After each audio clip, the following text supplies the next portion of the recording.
Luminar 4.3 is the latest release from Skylum software, which has been described as the Lightroom alternative without the monthly fees.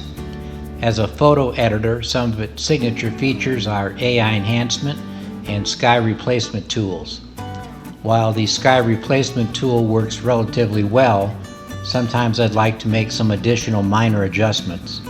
I'll go through the process quickly here and have detailed instructions in the video description.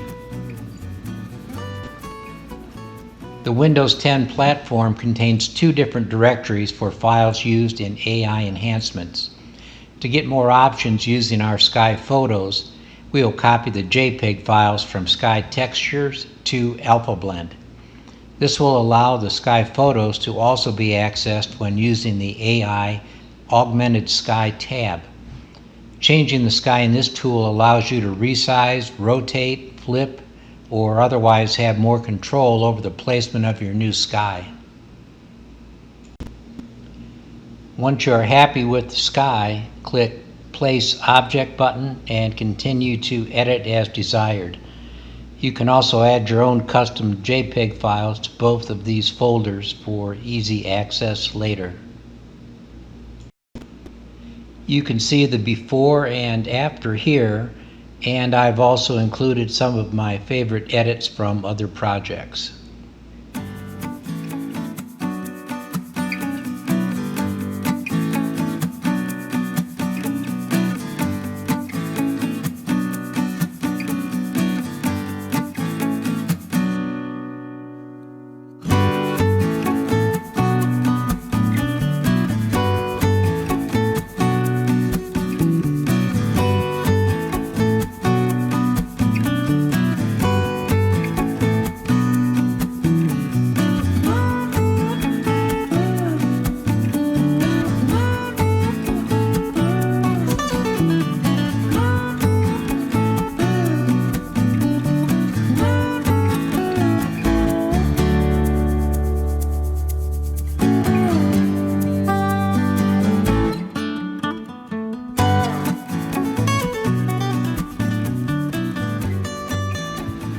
As always, thanks for watching.